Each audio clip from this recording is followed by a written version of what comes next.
you. You may think that Kristen was kidding when she said about her potentially running, but we did actually have this conversation a number of months ago where she was discussing with me that there was a need for somebody to run for Congress. Now, what she didn't realize was that I actually, and you were there, I actually announced my candidacy about a year ago. In fact, a number of you may have been there. You may not have heard it, you may not remember it, you may not have taken me seriously, but last April 15th, I actually did announce my candidacy. In fact, they threw a party and I was there. It was a tea party. We were at the harbor, and I had already decided before that, had the conversation with my wife, Perry. I hope everybody has met her. And we discussed what I wanted to do. I'm not sure if she said before that, but she's definitely said after it that you need to do it. And I decided I was running for Congress over a year ago, and I got up there on the podium with the megaphone, and I said to the crowd, I am Marty Lamb, I am running for Congress, the 3rd District. I will be the next congressman in the 3rd District of Massachusetts. And I'm sure none of you heard that. So when Kristen and I had the conversation, she said that there was a need for somebody to step forward.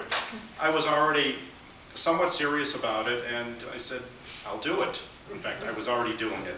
Anyway, let me tell you a little about who I am, why I'm here, where I came from. And some of you have been to little shorter speeches. They give me 2 minutes at some of these gatherings, the town committees. A little background as to why I'm here and how I got to be here, and what's in my brain and my mind. When I was little, I actually used to sit down and listen to my grandfather. And I'm the only one in my family that ever did. My brother, my cousins, nobody else did. He used to tell me stories about the old country. He grew up on the Russian-Polish border. In fact, he said sometimes he lived in Russia, sometimes in Poland, depending on where the armies were. And he grew up in a poor family. The shtetl is what they called it in those days. Poor communities. There were pogroms, there was violence, government-backed violence just to pump up the government. And out of 12 siblings, my grandfather had a dream. He had a dream to come to America to make a life for himself. When I was a little kid, most of you read history books, and I remember reading that America was the place, the land with streets paved in gold. My grandfather corrected me. He said, no. He came here not because the streets were paved in gold, but they were paved in opportunity, where anyone can come here with a little hard work, a little determination, they can make a life for themselves. And he used to tell me stories about how he swept floors when he first got here. And at night, he didn't go and sleep. He didn't go out and spend his money, the little he made. He went to night school and he learned English. And he studied the Constitution, and he studied civics, so he could take a test and become a citizen, because he wanted to be an American and live the American dream. And he actually opened up a grocery store, a small one, nothing major, and he made a good living for his family. He raised a family. A couple generations later, here I am. That's what's in my psyche, that you need to work hard, and if you work hard in this country, you can achieve, you can make a good life for yourself. About 15 years ago, and a number of the people here know this because they work with me, about 15 years ago I decided to go out on my own. I'm a real estate attorney, as Kristen said. And I left a nice paying job. Wasn't wonderful, but the paycheck came every week, whether I knew it or not. I didn't know what was going on in the back room, but the money came in.